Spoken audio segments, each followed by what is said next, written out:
E aí, pessoal do sétimo ano, tudo bem? Falando com vocês aqui é o professor Sérgio Cavalheiro, de História do Colégio Marista de Londrina.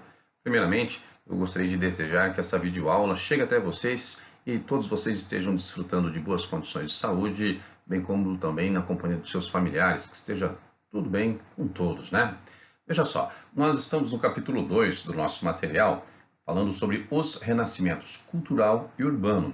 É uma aula que já começou em sala, nós já avançamos um pouquinho sobre esse conteúdo, vamos dar uma retomada e vamos dar sequência aqui nos nossos estudos. Vamos lá, moçada?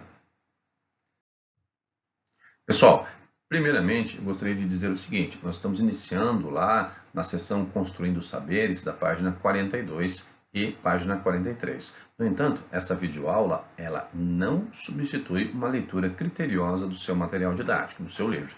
Beleza?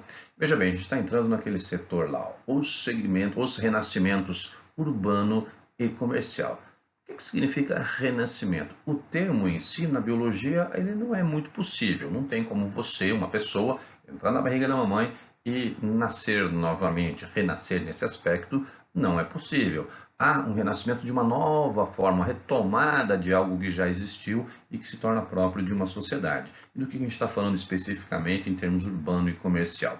Vamos olhar para o cenário da Europa. Lá na Antiguidade, a Europa era controlada pelo Império Romano, dominando toda a bacia do Mar Mediterrâneo, transitando mercadorias de uma região para outra, controlando povos, cobrando impostos, administrando e tudo mais. No entanto, lá em 476, o ponto final do Império Romano do Ocidente ocorre com a tomada de Roma pelos Érolos, um dos povos bárbaros, um dos elementos principais que explicam o fim do Império Romano. Dessa forma, a centralização política caracterizada pelo Império deixa de acontecer e a fragmentação, a divisão do poder político se dará a partir da formação do feudalismo, um ambiente que na Idade Média nós vamos perceber é que a sociedade deixará de ser urbana e se tornará predominantemente rural. Porém, esse cenário começa a se transformar ali entre os séculos XI e XII, porque as cidades voltam a ganhar importância e se tornam livres do poder do senhor feudal. Os senhores feudais deixam de ter tanta influência sobre essas regiões, essas cidades, que passarão a ser chamadas de burgos, cidades livres da influência do senhor feudal. Nesses ambientes urbanos, essas cidades, elas vão ter uma economia baseada na produção artesanal e na atividade comercial. E as pessoas que se dedicam a essas atividades nós chamaremos de burgueses, um tema bastante conhecido, inclusive, na atualidade. Para que a gente possa entender bem o desenvolvimento da atividade comercial, eu vou retomar um assunto que nós já tratamos na sala de aula. E para isso vou utilizar esse mapa, que é parte do seu material. Está lá no seu material, você pode examiná-lo no momento que você desejar. Constantinopla, essa cidade que fica aqui nessa região, é a ligação entre a Europa e o Oriente. Ela recebia mercadorias vindas do Oriente, como por exemplo a seda e a porcelana vindo lá do Oriente, e aqui elas eram embarcadas, colocadas em navios que através do mar Mediterrâneo atingiam as cidades comerciais da Itália, como Gênova e Veneza, por exemplo. Então, essas mercadorias eram distribuídas para várias regiões da Europa, principalmente essa área comercial aqui, de Champagne. Dessa forma, o comércio tem grande impulso e a vida nas cidades acaba atraindo a população do campo e as cidades crescem. É sempre bom lembrar um assunto que nós já estudamos, as cruzadas. O comércio europeu foi fortemente favorecido pelas cruzadas, em especial a Quarta Cruzada. Você deve se lembrar disso. Quando a gente falou sobre aquela relação existente entre Oriente e Ocidente, com as mercadorias passando por Constantinopla, isso só foi possível graças às cruzadas, em especial a Quarta Cruzada, que acabou controlando a região de Constantinopla e permitindo que o mar Mediterrâneo fosse uma rota segura para o trânsito de mercadorias. Estava sob o controle dos europeus, dos cristãos europeus. Assim, isso favoreceu de forma determinante o crescimento das cidades comerciais italianas. Um outro fenômeno muito importante que vai favorecer o comércio será o crescimento, o desenvolvimento de técnicas agrícolas que vão impactar no aumento da produtividade. significa sobras de produção que poderão ser comercializadas nas cidades. Lá na página 44, essas novidades vão ser apresentadas e você vai entender bem direitinho. Um dos elementos que a gente pode dar como exemplo, que eu já mostrei para vocês, foi a utilização de um arado mais eficiente, que é a charrua. E um outro elemento também de muita importância é a rotação trienal de campos e culturas. Nesse sistema, a rotação de campos e culturas, que eu já mostrei para vocês, como eu já disse, né? Ela em cada ano faz um revezamento, dividindo o território em 3 partes e mudando de um período para o outro o tipo de cultura, a forma de utilização do solo.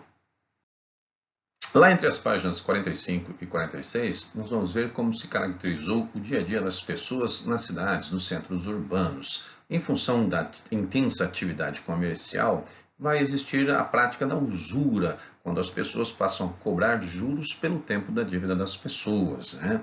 E as atividades vão se diversificando, surgem maior quantidade de artesãos em diferentes especialidades, operários que vão trabalhar na construção de pontes, de castelos, de palácios e tudo mais, comerciantes, negociantes de todo tipo de mercadoria, artistas, enfim, vai ganhar um ar muito diferente, muito diversificado, vai ser uma sociedade muito mais complexa do que a rural que existia antes. As cidades também vão ganhar uma nova forma de organização através das guildas ou ranças, as ligas de cidades comerciais, que vão tentar movimentar mercadorias de forma mais segura e mais lucrativa também. Em outras palavras, haverá uma ruptura completa no modo de vida camponês com esse novo modelo de vida urbana, em que a vida privada, a vida das pessoas nas cidades se tornará muito diferente do que o que era antes. Chegando lá na página 46, nessa nova realidade urbana, nós vamos perceber os motivos da crise do século XIV que vai levar ao fim do feudalismo. Isso está intimamente ligado ao crescimento das cidades, com a atração das pessoas do campo, da população camponesa, para a vida das cidades. Dessa forma, politicamente também houve uma transformação. O senhor feudal ele perde seu poder de influência em função do crescimento da importância de um novo grupo social, que é a burguesia. E um outro fator muito importante, ou melhor dizendo, outros 2 fatores muito importantes ligados à crise do feudalismo foram a Guerra dos 100 Anos e a Peste Negra. Primeiramente, falando um pouquinho sobre a Peste Negra, que é o momento oportuno para falarmos disso, né? Foi o quê? Uma epidemia de peste bubônica que ocorreu ali em levas, ali no finais da Idade Média. O que foi a peste bubônica, a peste negra? É uma doença que era transmitida pela pulga do rato contaminado com essa doença, né, um hospedeiro, uma zoonose, que ao picar o ser humano, ele desenvolvia bulbos, caroços pelo corpo, e esses caroços eram escuros, enegrecidos, por isso peste bubônica ou peste negra. Não se sabia como se dava o contágio da doença naquela época, tampouco a melhor forma de tratamento, né? Naquela ocasião, a gente tinha uma população grande e uma produtividade elevada com a vida nas cidades. Isso impactou na queda da população e, de forma ainda mais rápida, na queda da produtividade, com a paralisia social que aconteceu. Então, a peste negra, além de ser uma grave doença que assolou a Europa, matando quase 1/3 da população, não apenas os efeitos da peste foram com a doença em si, mas que, com a queda da produtividade, a elevação do preço dos alimentos, a fome generalizada, e provocou também outras doenças. O outro grave elemento de crise foi a Guerra dos 100 Anos, que durou 116 anos. Chamamos de Guerra dos 100 Anos porque tivemos alguns intervalos ali entre o período de 1337 e 1453. A guerra envolveu França e Inglaterra. Quando ocorre a morte do rei da França, a coroa, a monarquia inglesa, em função do parentesco existente entre eles, o rei da Inglaterra se acha no direito de herdar o trono da França. Resultado, guerra, né? Declaração de guerra. Essa guerra, maior parte do tempo com vantagem inglesa, depois uma forte reação por parte da França, ela provocou grande desorganização no sistema produtivo, com saques, com destruição de áreas produtivas e tudo mais. Para repor todas as necessidades aí da monarquia e os custos de guerra, houve uma grande elevação no valor dos impostos a serem pagos, que gerou uma insatisfação muito grande por parte da população e revoltas camponesas. Uma personagem importante da Guerra dos 100 Anos foi Joana d'Arc, uma camponesa francesa que lutou aí na Guerra dos 100 Anos. Ela acabou sendo condenada a morte na fogueira pela igreja, né, em função de ouvir vozes, dizer que estava sendo inspirada e tal. Agora a gente já teve a redenção da Joana d'Arc e atualmente ela é a padroeira da França, uma vez que ela foi santificada pela igreja. Veja só, para poder entender bem de forma visual esse momento aí da crise do feudalismo, eu montei esse mapa mental. Gostaria que você olhasse com carinho, examinasse bem os itens que aí estão, para você poder compreender a ligação existente entre a problemática de produtividade, as questões sociais, as questões econômicas envolvendo a sociedade feudal e a sua crise.